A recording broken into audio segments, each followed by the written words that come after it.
try to sit up.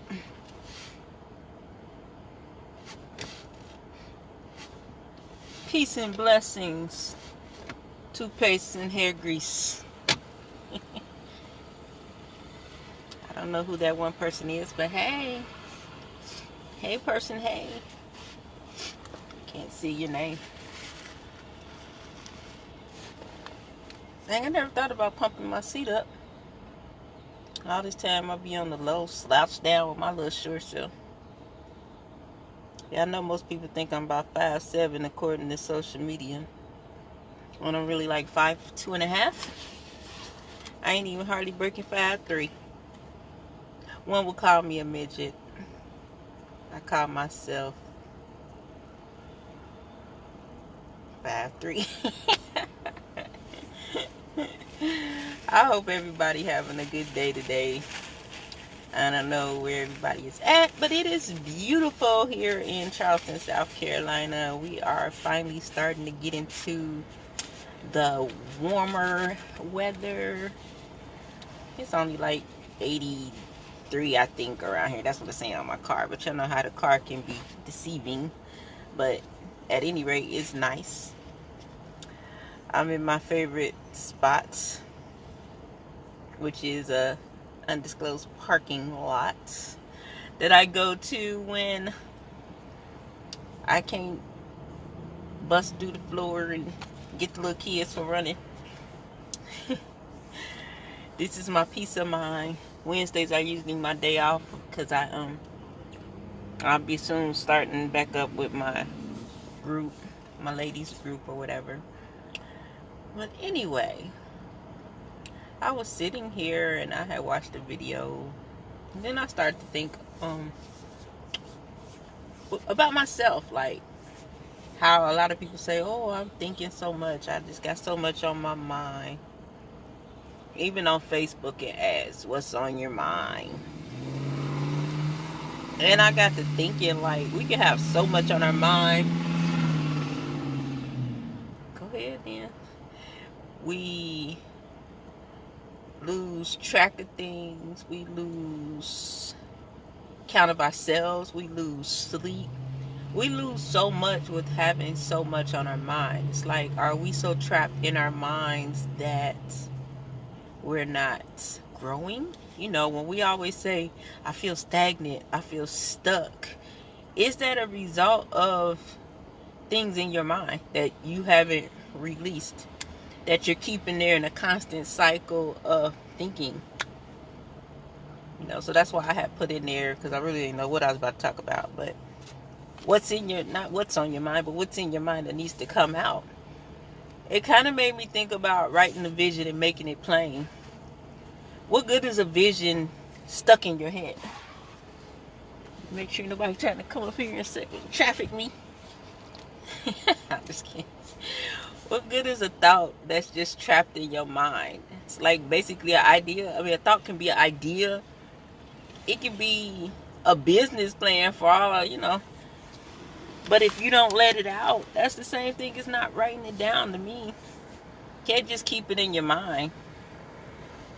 Write the vision and make it plain. And I think he goes on to say something to the effect of write it on tablets so it can be seen and ran with. Every time I read that, after, you know, always hearing write the vision and make it plain, it was like people always stop right there. And then it took me back to people saying, you can't share your vision with everybody. You can't do this. I believe that there are select things that we do withhold, you know, as we do things and move in certain ways. But moving in too much silence can be the same thing as having thoughts and ideas trapped in your mind. If you really think about it, if there's someone that God has put in place to help you, if it's in your mind, how can they help you? If you're not speaking about it, how can they help you? If you haven't written the vision and made it plain, how is it that somebody can tell somebody else that could tell somebody else that might have financial backing, It's some people out here, I believe, that believe in our vision more than we believe in it. So much so that they will back you as if it was their own. And I think that's the gist of it. It's not hiding it and keeping it a secret. It's finding people who believe in you, that believe in what your vision is, and want to see it come to pass just as much, if not more than you. Not because they want something from you, or not because they're going to wait till they get to a certain level and then take it from you, but because they genuinely want to help. But if we around here keeping everything inside our mind, keeping everything hush hush, like I said, I am not saying go out here and tell everybody exactly what you're doing, but I do believe there are certain aspects of things that if you don't speak about it, if you don't free your mind of it, then other things won't come together, because there are people that you may need to collab with to make something, another piece to the puzzle, to make a wheel turn.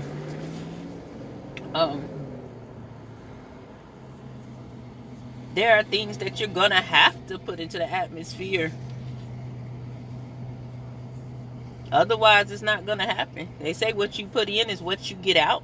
So if you holding it in your mind, you're holding it in your mouth, how you gonna get anything else out of it? It's just gonna stay up there, like the little bubble on the the little thought bubble on the emojis. Yeah.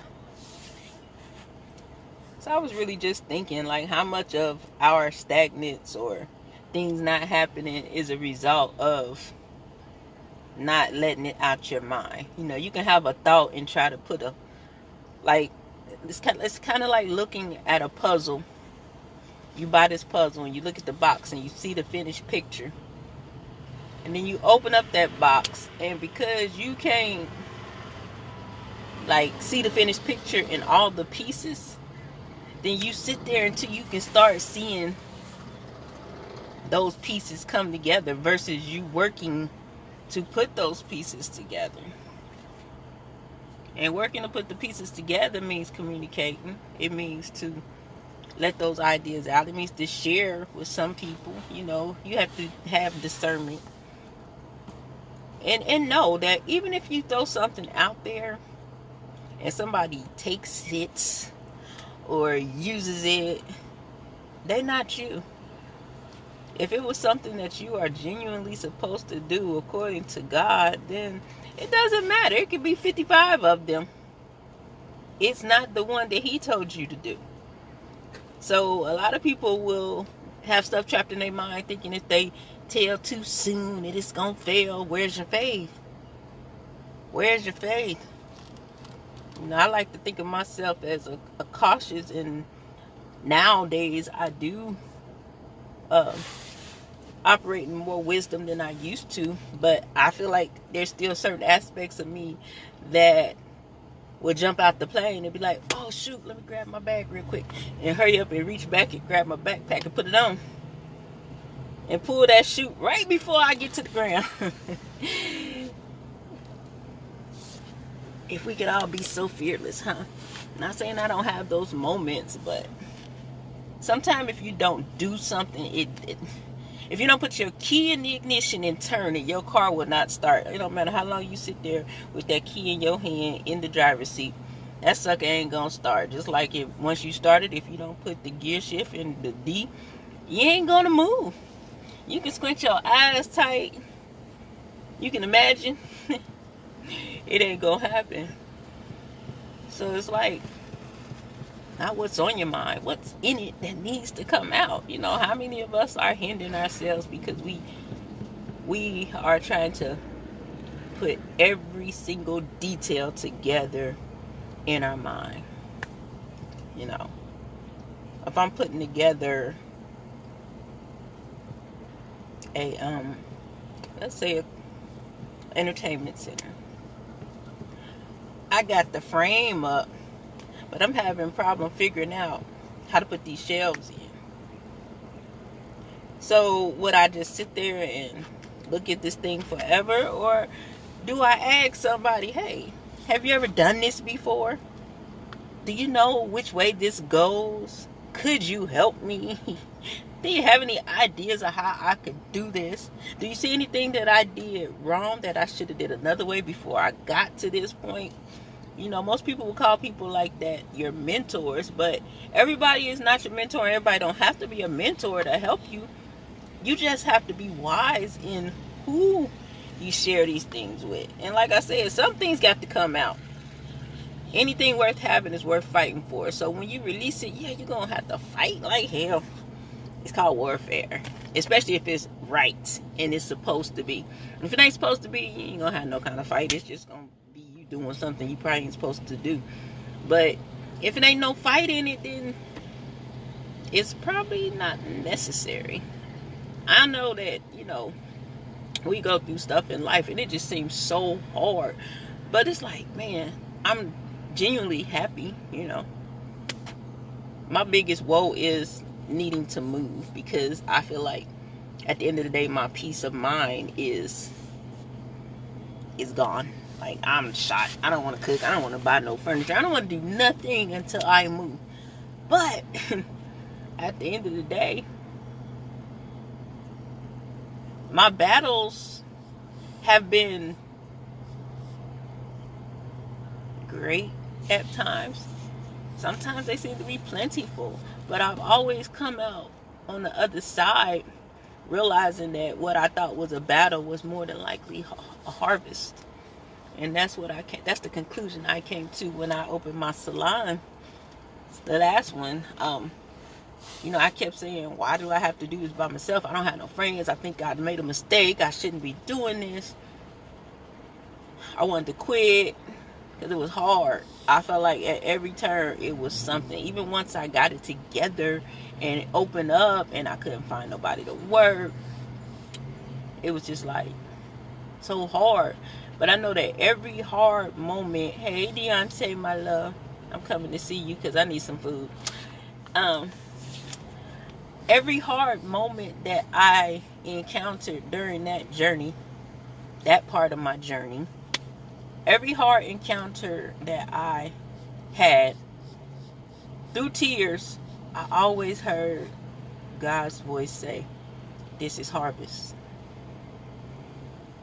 And at first it didn't make sense. I'm telling you, I was tears in the flow all the time. Swollen knees, hurting back. I wanted to get it done in a certain amount of time, but because I didn't have what I felt like the help I should have had, you know, at the end of the day, I had the help, all the help I needed, apparently. But through it all, it was like every phase created what I now realize was harvest. No, the shop is not there now, but what was my harvest? I learned that I'm way stronger than I thought I might have been, or even knew I was. I learned that I know how to paint walls. I learned that if I go on YouTube, I can learn how to, DIY a floor. I learned how to put up chairs the first salon. My harvest was, I have the strength of God on my side.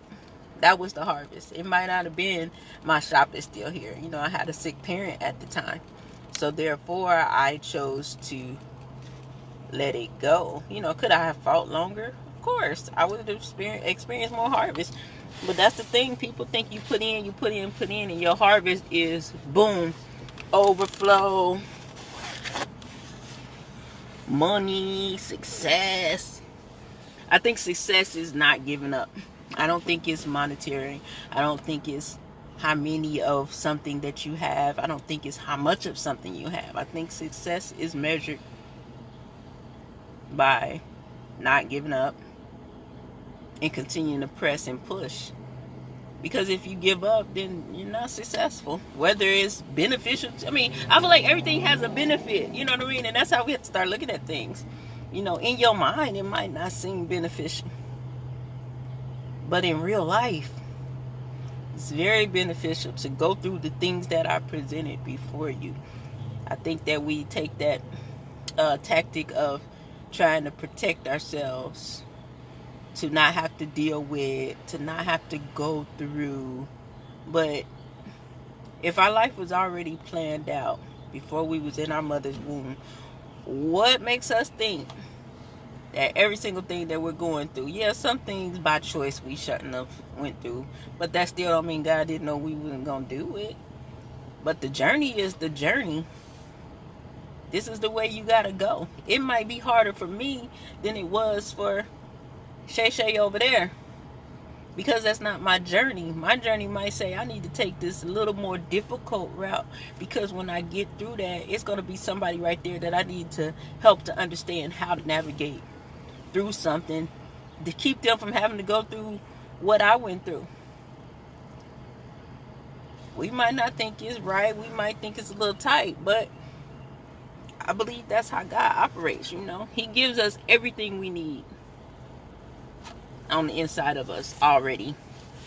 I think that's the part that's locked in our mind, is to understand and know that everything that we have need of, we have it already. I think we take out the seek and we leave stuff in our mind. Like, and this is for me, you know what I mean? I can't speak for everybody else, but if it says seek ye first the kingdom of God and all these things should be added unto you, if I keep all my thoughts in here versus seeking, then what's going to be added to me? I'm going to be one of these people who has been me at times. I just feel stuck. I don't know where to go. I'm so stagnant. Nothing's working for me. Nothing's growing. But everything that could blossom and bloom, I got it locked in here. Because I'm either scared to release it because I think somebody gonna take it, or I'm scared to release it because it don't look like how I think it's supposed to look. Be like, how can you possibly fail if you don't try? And is failing bad? No. Failing means you had an idea, you had a thought, and you put action behind it, and you did it, and it did not work. Okay, so what do we do now? We figure out what did work, what I did wrong the first time, what I did right, and then you go back to the drawing board. You might learn that maybe it wasn't exactly that you needed to do, but there were pieces to that thing that you did that let you know exactly what you were supposed to do. Oh, it wasn't start this, it was build that. So if you didn't go through the process of trying and not succeeding, then you would have never known what you truly were supposed to do. It's like almost like unlocking doors. We'll have all the keys in the world, but because we don't know, or we waiting on God's gonna open the doors, we just be sitting there dangling the keys, not realizing keys are made for a reason. This one opens the shop. This one is my old mailbox that I never gave back, but it's a key nevertheless that opens something. This one opens the key to my home, my house. Keys have a purpose, but if we just sit there with all the keys stuck in our head or hold them in our hand, how in the world do you open doors? And I heard a mind-blowing live last week. You know how you I think we overthink things a lot, and some things can be so simple and you never thought of it that way. I was watching a live, and the man I was watching was Stephen Chestnut. I have to give him credit because he big on that. So I'm gonna make sure that these is not my words, and it may not be his words verbatim, but the main thing that I extracted from this is that doors and windows are people. God pours out blessings out of windows, and he opens doors for us. They're people. They're not literal. How many times do we say, I'm about to kick down these doors and get what God got for me, blah, blah, blah. We gonna kick down the people?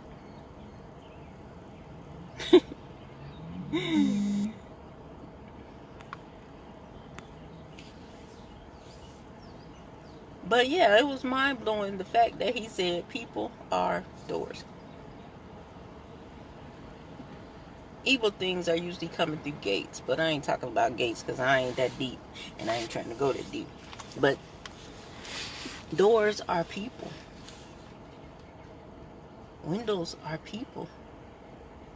So if you holding on to those things in your mind, thinking like, I can't let nobody know, how does he open up the doors? Each door represents a person that is there to help you along the way, that could bless you, that can invest in you, that can give you some information that you needed to get to the next point. That's opening a door. Your key is to know what doors to entertain. That's what I feel. What door do I entertain? Do you entertain the door or the gate? You know, like I said, you got family members that will sit there and tell you what you can't do, what you shouldn't do, but ain't never did. And we allow that stuff in our mind, and we'll keep it up there, and we'll keep it up there with everything else we supposed to be doing. Basically because somebody who couldn't do it or didn't know how to do it can't, so therefore they don't want you to. Or they're inflicting their fear on you because they couldn't. I don't know about y'all, but I feel like I have a lot left.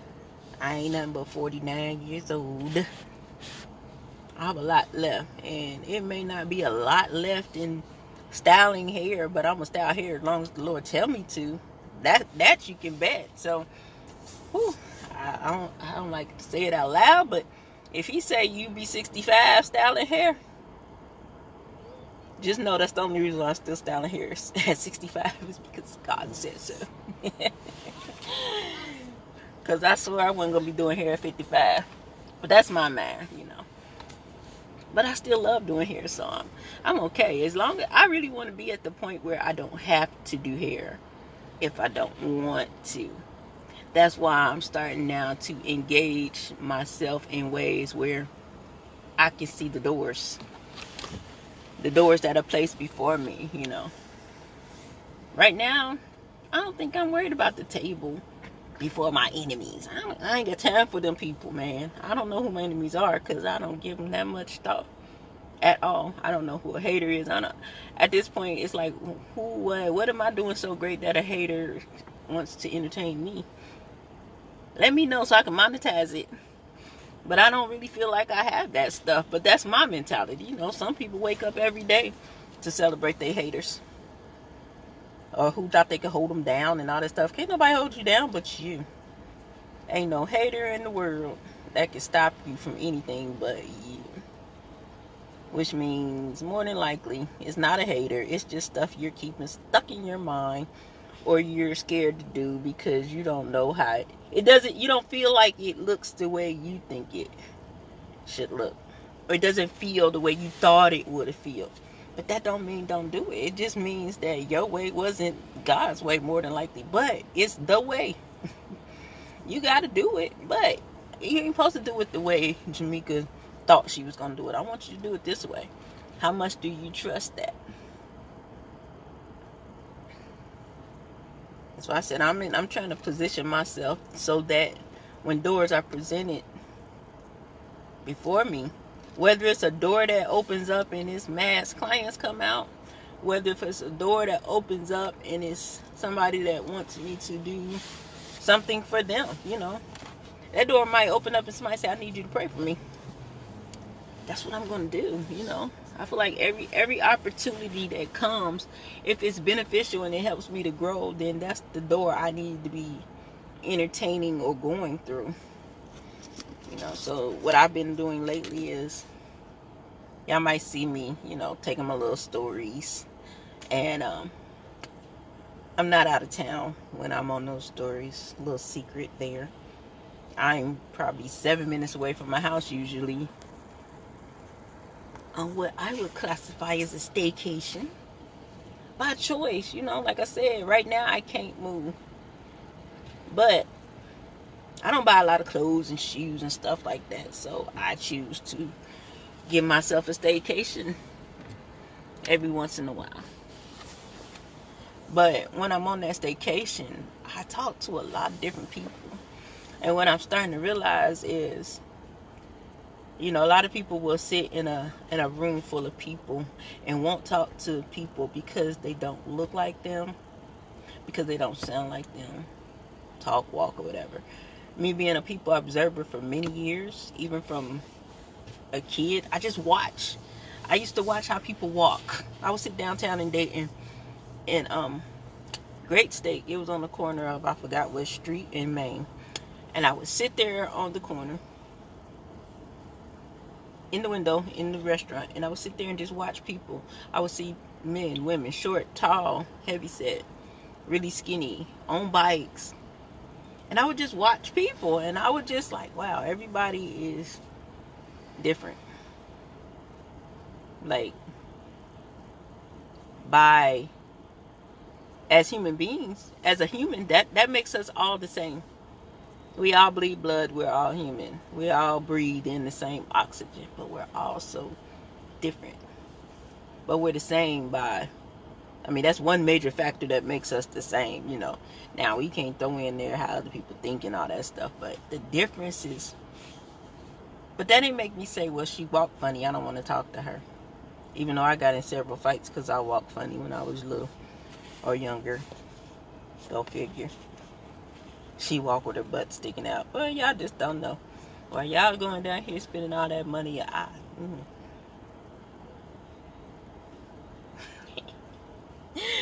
No, but seriously, I think I'm back in that place of when I was a young girl and I used to watch people and I observe and I listen. I don't think I listened well in the past, but I'm listening more and I hear. You know, I realize that you can hear a whole lot and not be listening. Or you can listen a lot and not hear, whichever way you want to put it. Whatever the case may be, they go hand in hand. But I be hearing a lot of stuff. And what I realized this past weekend was I was sitting in a room probably full of a bunch of some millionaires, more than likely mostly six-figure people.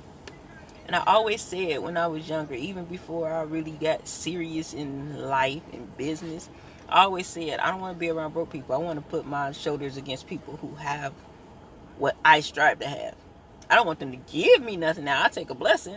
But if you surround yourself by what you want to be, you know, y'all remember that? The people tell us, we always say stuff and then don't do it. You know, you surround yourself by what you want to be or what you strive to be or what you know, people who are smarter than you, people that have more than you. That's how I look at it.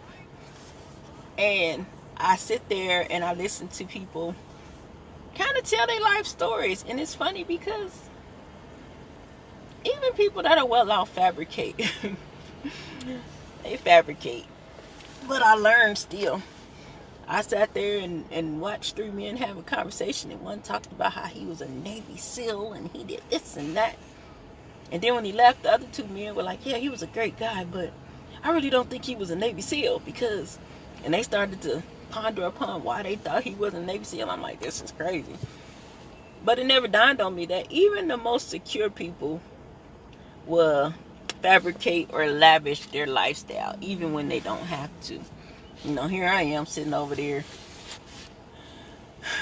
I'll say a multi-thousandaire, if that. And I'm like, these people ain't no different than us. They just got more money. Okay. But what I started to realize is there's a lot of people traveling through Charleston. Why? Because Charleston is growing. You know, come here, Charleston people. Charlestonians, business owners, people that provide a service. If I had some nails, I'd be clicking them for y'all. People, Charlestonians, and anywhere you at, pay attention to what's growing around you, what's being built.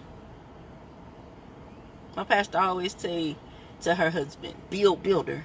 And that's kind of one of the things we picked up at our church, a little mantra, whatever. Build builder, build builder. I don't know about y'all, but I'm a builder. I know I'm a builder. I used to make a joke like I'm apostle of hairstylist. Kiki. But in some way, form, or fashion, that's probably true because the thought wouldn't have never came out of into my mind and out my mouth. But as a place builds up, then you have to look at that as multiple doors coming. They're on the way. Some of them have already arrived. I started looking at this about 8 or 9 years ago. There was one street I used to ride down, wasn't nothing down there except for them knocking down trees. But then as they begin to build, you seen hospitals, you seen, well, something affiliated with the hospital.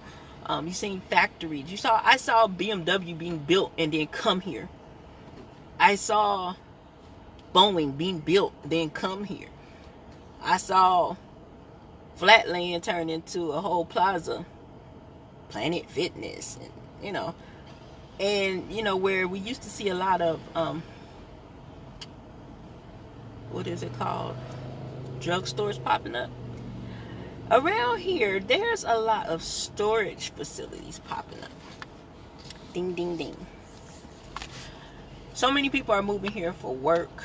And it's probably, I'm sure it's not just Charleston, but like I said, anywhere you see building going on around you, if you are a business owner, you need to position yourself and get ready to build. Because when those people come, guess what the first thing they're going to ask? While we out here worrying about crabs in a bucket and what the next person is doing, where were you at when these people landed on Plymouth Rock? Instead of Plymouth Rock landed on you. No, I'm just kidding. Let me quit. No, in all reality, position yourself. Let some of that stuff out your mind, because there's going to be some people come into your situation, into your atmosphere, into your city that need what's up here. But if it's up here, they can't get what they need, and they're going to go to the next person that has it. And it might not be the best quality. It might not be the quality that you would have given them had you released it. But you got doors coming before you that you need to be able to stand before, walk through, open up. I don't think we have to kick down doors. It ain't that hard. I don't have to kick them down anymore. Or at least that's what I used to believe. Kicking down the doors ain't kick down. Yeah. Ain't kicks down nothing. It just sound good. I'm gonna kick down these doors. The enemy's trying to stop me. The haters, blah, blah, blah, blah. I'm kicking down the doors. I'm busting through the doors. Cut it out. Doors are people. People that are there to help you, assist you, bless you, give you greater ideas, new ideas. Stop saying no new friends. Because if you don't have new friends, you might not get no new, fresh ideas. Your new friends become your clients. Everybody want to be my circle small. I want a big circle, but I want a big and good circle. I know there's going to be some things in there that aren't that good, but I feel like I do great hair. If my circle's small, who gonna share me? Stop being mean to your clients. Be nice to them. Love them. Because guess what? I have clients that don't come to me right now, or haven't came to me in years. But guess what happens? So-and-so referred me. Such and such gave me your number. Just because sometimes you might not be seeing a client. We be mad talking about, oh, they don't support me. But we don't even really see how people really do support us. Sometimes it might be that person that you think is not supporting you that sent that lady that said, I didn't catch her name, but I saw her in the store. And I asked about a hairstylist, and she gave me your name and number. Humble down. So you can see clear. Without humility, you're blind. That's what I really do believe. Without humility, you're blind. You miss stuff. You have to be humble, and you have to have an open mind. You have to be open in heart to receive. How you expect new clients, but you close to receive? How you think you're supposed to increase, but you close to receive? How do you think you're supposed to grow when you're closed to receive? You can't. You might get a little bit, because that's how God do us, He don't let us fall all the way down unless you just choose to. But what is it that you are trying to obtain that you just can't quite grasp? And it's literally probably connected to fear. Feeling like somebody else is going to take your idea. Feeling like Your haters is watching, so you don't want to show too much. Feeling like I need a small circle because these people out here is blip, blip, blip. What about the people that put bad mouth on you that don't know you, never met you? You know, the people that are genuinely really praying against you because they just see your profile and see you doing something good and get mad because they had the opportunity and they didn't take it. Don't know you, ain't in the same state, maybe not in the same country, but they decide to pray against you. What about those people? Wouldn't those be considered really your haters or enemies? And then even at that point, they're still really just people who secretly admire you and wish they had done what you did. Psh. We got to stop being so closed off. You know, we have a closed mind, we have a closed heart, closed mouth. How do we get things in if all those things are closed? Like I said, I do believe in wisdom, and I do believe in not letting everything you're doing be for the streets. But you can't withhold. I mean, if you hold something so tight, how does it get out? How you know when to let it go? If you ain't sprinkling the ideal out there for somebody to get it.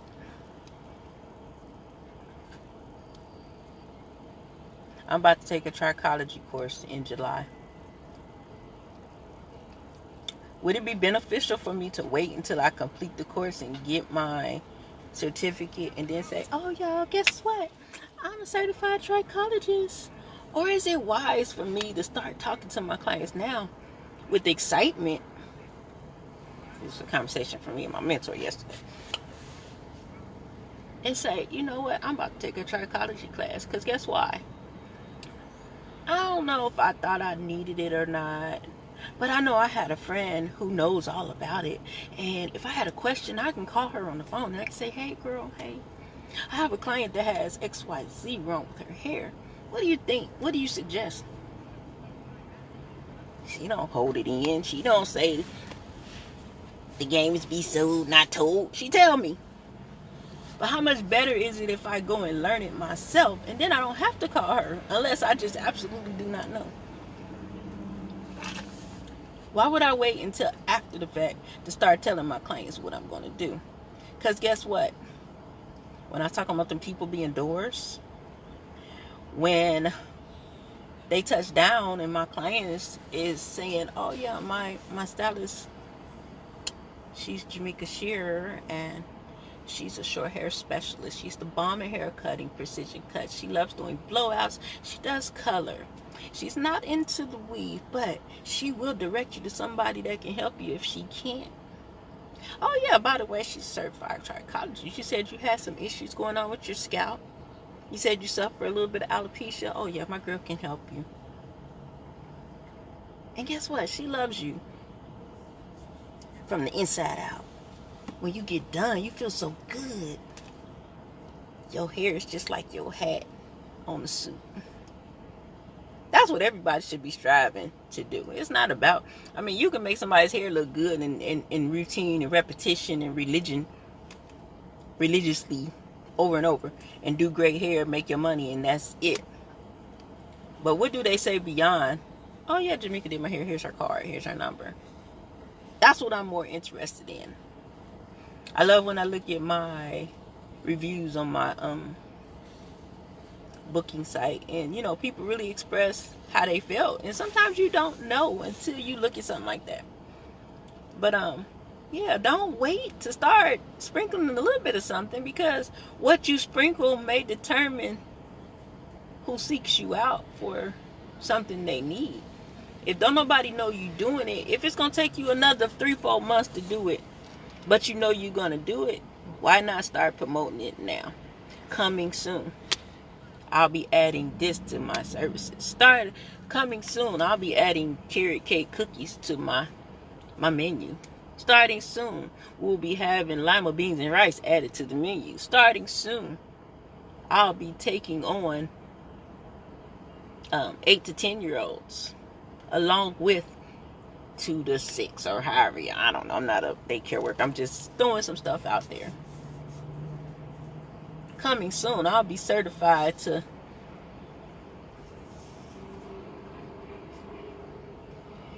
be a notary for you.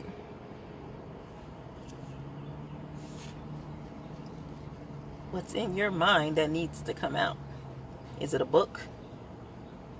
Is it a restaurant?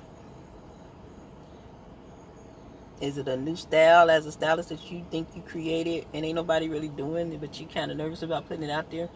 Please put it out there so I can do it, because, you know, how long we gonna be doing just finger waves and pin curls, dude? How long? We need new and fresh. But if we don't put it out there with the fear of somebody copying it, you can't serve everybody. Jeez Louise. Come on. But yeah, I think that's me fizzling out, running out. Stop holding everything in your mind and being so scared to share. If you don't share, nobody will know. That's just like saying I do here and not giving out a business card or none of your social media platforms. What they supposed to do? Figure it out and stumble across you? Because you think somebody else gonna say, no, don't go to her, go to such and such. If they do, let them. That ain't your client. Who do you want to serve? That's a better question. Who do you want to serve? Me? When I sit down in them places I was talking about and I have my little staycation and I listen and I hear, I would like to serve those people that are presidents on board, CEOs, in charge of staff of 114. Me and my wife building a house and we're staying here until it's done. The man sat at the bar and told me they had a couple that moved here from Atlanta. They were building their house. It wasn't done. They came out making they came out with $30,000 over their asking. Woohoo! But guess what? They spent the $30,000 at the hotel. Them the people I want to serve. $30,000 to spend at a hotel. Are you kidding me? Yeah, I'll be crying about $150 and $14 for a meal. I don't complain. I just eat and enjoy. I'm telling y'all, I'll be eating like I'm a queen. I'll be like, I don't care. It's just sweet potato fries. They're worth $1 million in my mind. I'm on the same level as these people. It might not be equal in dollar amount, but I'm on the same level. I'm sitting here enjoying life just like them. And then, you know, on Monday when I leave, I don't go home because I don't be wanting to deal with the upstairs. So I done stumbled across another little area in my neighborhood, or close to my neighborhood. But I was out there sitting by myself one day. A bunch of men came running out, and I'm looking like, what the heck are these men? Where they coming from? You know, I'm a woman, I'm a single lady. I watch these people, and I'm like, dang, where are these people coming from? I ain't think nothing of it. But I did realize the lady forgot I was on the patio, apparently, because she never came check on me. So I went on the inside just so I can order something for myself. And lo and behold, I made new friends. Guess what? The women come. I go back out there anytime. And guess what? They be like, oh, hey, hugs and kisses.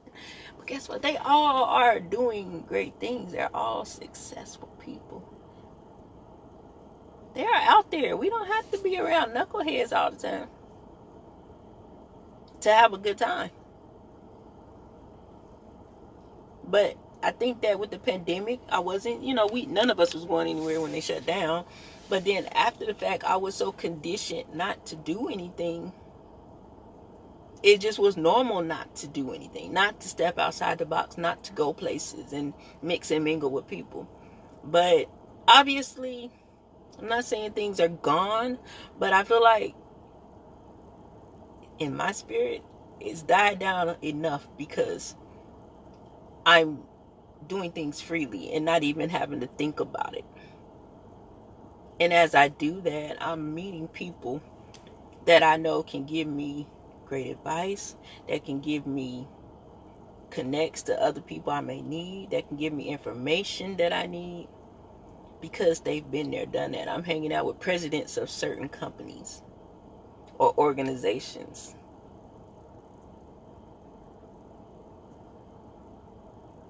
So yeah, let's get all that stuff out our head. Let's get out of our own way. Let's start hanging out, meeting the right people. Don't make your circle smaller. Make it bigger with better. That's my advice. Make your circle bigger with better. Stop quoting these rappers talking about some no new friends if you are over 22 years old. I don't want to hear it. That's some old kid stuff. No new friends. No new friends. No new. That's why I no new friends. That's why I don't trust nobody. That's a problem with you, honestly. Because, like, you can't learn not to trust somebody if you don't first trust them. So because you couldn't trust one person, or because one or two people did you wrong, you just trust nobody? Where's the prosperity in that? Do you honestly believe that prosperity is just dollars? Don't you want to live a full and complete life?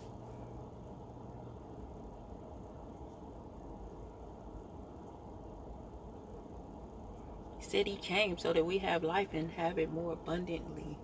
Don't you want the abundantly? Don't you want to have life? You know, a lot of us sitting here waiting on the day to come where it's time to go. I ain't got no time for all that. I'm still here for a reason.